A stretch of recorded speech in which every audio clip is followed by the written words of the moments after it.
નમસ્કાર મિત્રો, ફરી એક વખત સ્વાગત છે તમારું નવા વિડીયોમાં. તો મિત્રો, આપણે લાસ્ટ વિડીયોમાં જોયું હતું પ્રીમિયમ રિવર્સલ સ્ટ્રેટેજી. તો એમાં આપણે એક પોઈન્ટ બાકી હતો રિસ્ક મેનેજમેન્ટનો. તો હવે તમને ખબર છે કે આ વિડીયો આપણે અપલોડ કરેલો છે રવિવારે અને આજનો દિવસ એટલે કે સોમવાર. તો આજે આપણે ટેલિગ્રામમાં પણ ટ્રેડ શેર કરેલા હતા બધી જ ટાઈમ ફ્રેમ ઉપરથી, અને બધી જ ટાઈમ ફ્રેમમાં કોઇન્સિડન્સ તો જો આપણે સ્ટ્રેટેજી અપલોડ કરીને બધી જ ટાઈમ ફ્રેમમાં ટાર્ગેટ આવ્યો. તો એના રિલેટેડ 100% ક્વેરી પણ આવેલી છે. તો એ પણ હું તમને હમણાં પહેલાં ક્લિયર કરી દઉં છું. હવે એના સિવાય તો કે આપણે ટેલિગ્રામનું ગ્રુપ બનાવ્યું છે, એમાં એક ડિસ્કશન ગ્રુપ પણ બનાવેલું છે. એનો ફાયદો શું થવાનો તો કે તમે ડાયરેક્ટ બધા અંદરો અંદર ટ્રેડર એકબીજા સાથે વાત કરી શકશે.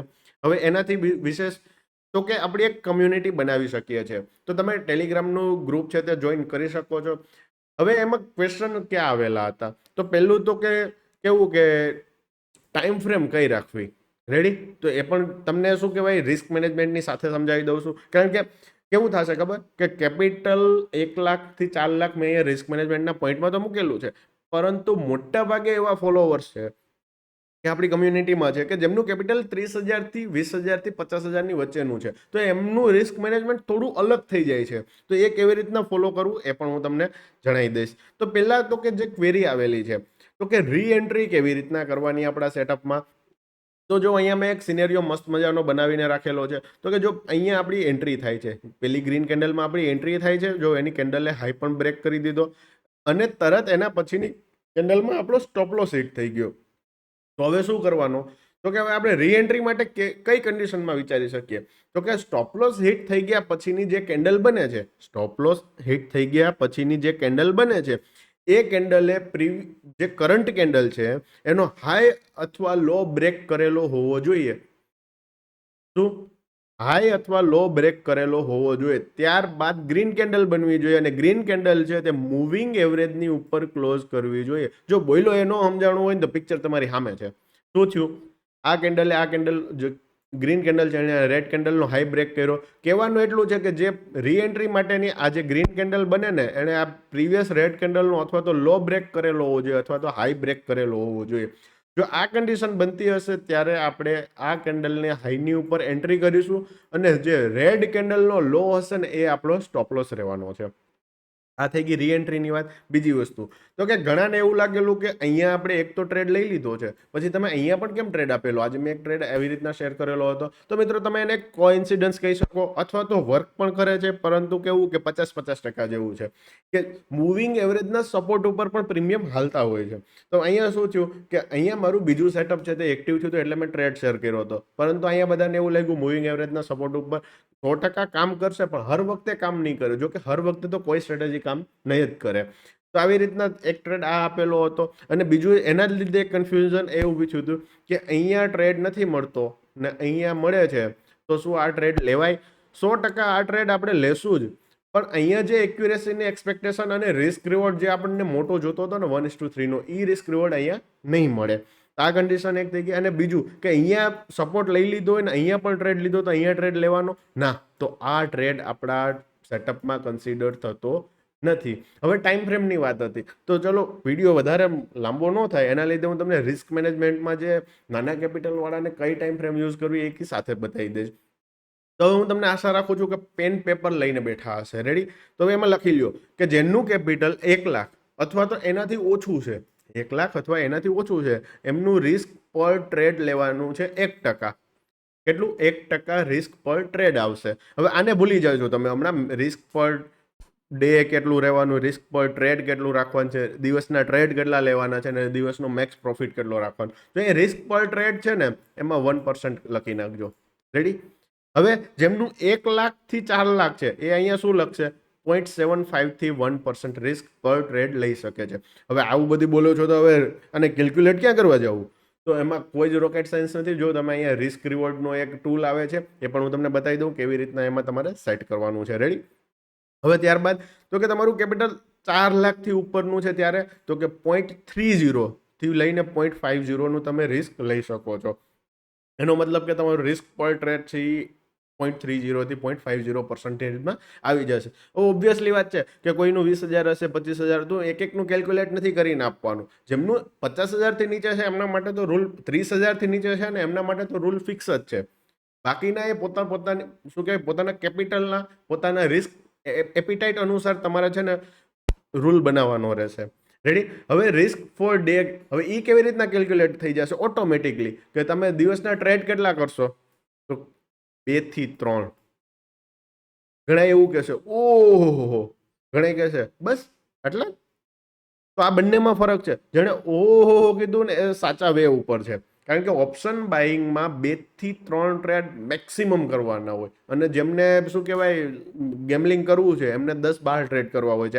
એમના વિના તો બ્રોકરનું ઘર કેવી રીતના હાલશે? 40 કરોડનું ઘર ક્યારે લેશે? 200 કરોડના જે બ્રોકરો ઘર લે છે એ આમ 10-12 ટ્રેડ વિના તો એમનું ક્યાંથી મેળ આવશે? એટલે હવે 2 થી 3 ટ્રેડ, એનો મતલબ કે રિસ્ક પર ડે કેટલું થયું? ઓબ્વિયસલી વાત છે, હું 1 લાખના કેપિટલ ઉપર એઝ્યુમ કરીને તમને સમજાવું છું. તો એક ટ્રેડે 1000નું રિસ્ક થયું, તો એવા તમે 3 ટ્રેડ લ્યો એટલે 3000નું રિસ્ક થયું. તો એક્ઝેક્ટ 3000 આવશે? ના, નહીં આવે. સ્લીપેજ કપાશે. એના સિવાય તો કે તમે લોટમાં કામ કરી રહ્યા છો, ક્વોન્ટિટીમાં લોટમાં 65 ફિક્સ છે. હવે તમારે 25 ઘટે છે તો એના લઈ શકો. તો ત્યારે થોડું ઓછું રિસ્ક, વધારે રિસ્ક, ઓછો રિવોર્ડ, વધારે રિવોર્ડ, આ કન્ડિશન ચાલતી રહેશે. તો ત્યારે તમારે એને રિસ્કમાં મેનેજ કરવાની છે. ક્વોન્ટિટી એમાં જો સપોઝ 125 આવે છે તો 130 જ લેવાની નિફ્ટીમાં, 45 આવે છે તો 40 જ લેવાનો સેન્સેક્સમાં. તો આવી રીતના તમારે ક્વોન્ટિટીને એડજસ્ટમેન્ટ કરવું પડશે. રેડી? એનો મતલબ કે જો, અને બીજી વસ્તુ, પહેલા 2 ટ્રેડમાં તમારો સ્ટોપ લોસ હિટ થઈ ગયો, પહેલા 2 ટ્રેડમાં તમારો સ્ટોપ લોસ હિટ થઈ ગયો, ત્યારે કોઈ પણ જોગે ત્રીજો ટ્રેડ લેવાનો નથી. માતાજી આવીને કહે ને તું આ ટ્રેડ લે તો પણ લેવાનો નથી. એનો મતલબ કે તમારો રિસ્ક પર ડે કેટલો થઈ ગયો? 2000 થી 2500. બીજું શું થઈ ગયું? તો કે તમારું શું કહેવાય ઓવર ટ્રેડિંગ છે તે ઓછું થઈ ગયું. અને ત્રીજું તો કે આપણી સ્ટ્રેટેજી છે ને કંઈ એવું નથી, તમે એક ટાઈમ ફ્રેમને ચોટીને રાખશો ને એટલે ટ્રેડ પણ ઓછા જ મળશે. એટલે કે તમે એક ડિસિપ્લિન ટ્રેડર બનવાની રાહ ઉપર નીકળી જશો. હવે ત્યારબાદ કે એક દિવસનો પ્રોફિટ કેટલો થવો જોઈએ, તો એ બાંધીને ન રાખવાનો હોય. એ આપણે શું કહેવાય કોના ઉપર છે? આવડત ઉપર છે, તમારી સ્કિલ ઉપર છે. કે તમે જો 1:3 રિસ્ક રિવોર્ડ કરો છો તો એક ટ્રેડ લઈને પણ તમે નીકળી જાઓ, અને 2 ટ્રેડ લ્યો તો તમે જે 5 ટ્રેડમાં પ્રોફિટ નથી કરતા તે તમે 2 ટ્રેડમાં કરી શકો છો. એટલે એ પૂરેપૂરું એને બાંધીને નહીં રાખવાનો, લોસને બાંધીને રાખો, પ્રોફિટને ક્યારેય બાંધવાનો નથી. કે એવું નહીં કે હું રોજના 500 કાઢું તો મારા માવાના થઈ જાય. રેડી? હવે ત્યારબાદ તો કે જેમની પાસે 20,000 કે 30,000નું કેપિટલ છે, સપોઝ આપણે 20,000નું કેપિટલ ગણીને હાલીએ. રેડી? તો એને શું કરવાનું છે? તો આપણે ટાઈમ ફ્રેમ કેટલી આપી છે? 1 મિનિટ, 2 મિનિટ, 3 મિનિટ અને 5 મિનિટ. 10 ને 15 પણ એમાં થોડો સ્ટોપ લોસ બહુ મોટો આવે છે, એટલા માટે આપણે કેલ્ક્યુલેટ નથી કરતા. હવે જેમનું 20 થી 30,000નું કેપિટલ છે, હું અત્યારે 20,000 એઝ્યુમ કરીને હાલું છું, એમને આ 1 મિનિટ અને 2 મિનિટ ભૂલીને હાલવાનું છે. હવે એમના માટે રિયો કે ઓપ્શન 3 મિનિટના ટાઈમ ફ્રેમ કઈ યુઝ કરવાની છે? જેમનું કેપિટલ નાનું છે ને 3 મિનિટની. હવે એના પછી તો કે એમનું બીજું શું આવશે? તો કે એમનું આવશે રિસ્ક રિવોર્ડ રેશિયો. તો એમનો છે ને ટાર્ગેટ કેવો હોવો જોઈએ ખબર? 1:2 નો. કેટલો? 1:2 નો મિનિમમ ટાર્ગેટ રાખવાનો છે. એની પહેલા એક્ઝિટ કરીને એને માતાજીના સમજે.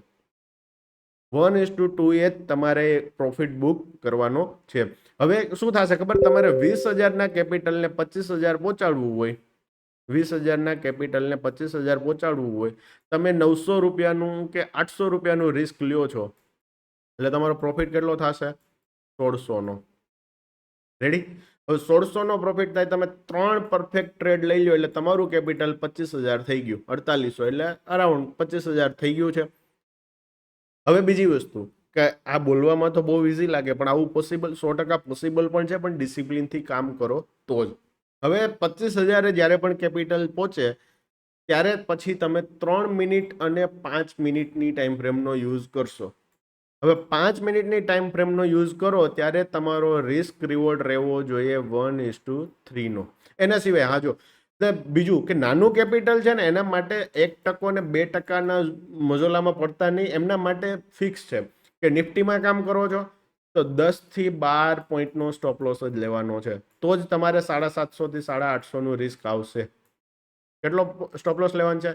10 થી મેક્સિમમ 12 પોઈન્ટ. પછી 12.3 આવે ને, વાત યાદ રાખજો, 12.3 હોય ને તો પણ ટ્રેડ કરવાનો નથી. આ તમારી ડિસિપ્લિન.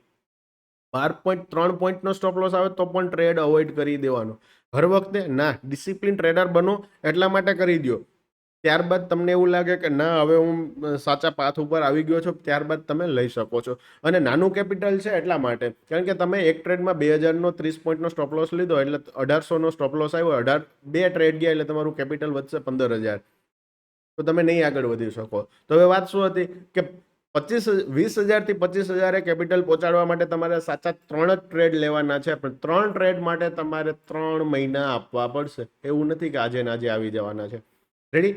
તો પછી 25,000 પહોંચે કેપિટલ એટલે તમારે પહેલી વસ્તુ શું કરવાની છે કે ટાઈમ ફ્રેમમાં તમારે 2 ટાઈમ ફ્રેમ ઉપર ટ્રેડ કરવાની છે, 3 મિનિટ અને 5 મિનિટ. 3 મિનિટમાં તમારો રિસ્ક રિવોર્ડ રેશિયો 1:2 નો હતો. જ્યારે પણ ફરી 5 મિનિટમાં ટ્રેડ સેટઅપ બને છે ત્યારે તમારો રિસ્ક રિવોર્ડ 1:3 નો હોવો જોઈએ.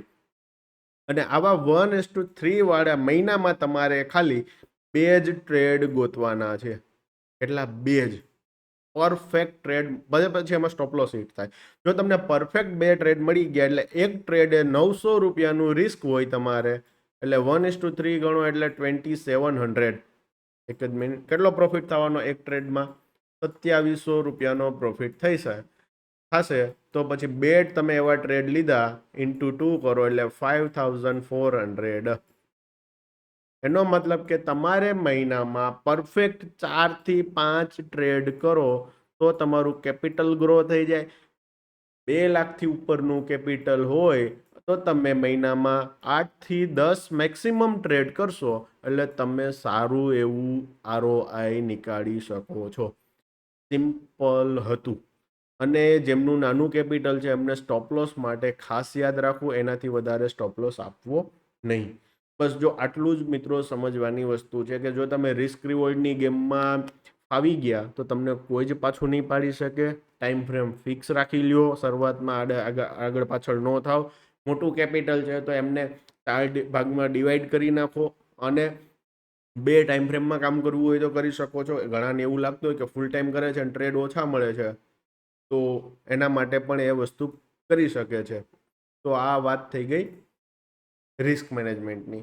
તો હવે આના સિવાય પણ મિત્રો આપણે આગળ જતા 4 થી 5 એવા વિડીયો અપલોડ કરીશું જેમાં 1 મિનિટ, 2 મિનિટ, 5 મિનિટ, 3 મિનિટ, 10 મિનિટમાં જે સેટઅપ બન્યા છે તો એનું ફોરવર્ડ ટેસ્ટિંગ પણ આગળ જતા શેર કરીશું. તો ચલો મિત્રો, આશા રાખું છું તમને કંઈક શીખવા જાણવા મળ્યું હશે. તો મળીએ નવા વિડીયોમાં નવી માહિતી સાથે. ત્યાં સુધી હેપી ટ્રેડિંગ. જય શ્રી રામ, જય હિન્દ, જય માતા દી. Thank you.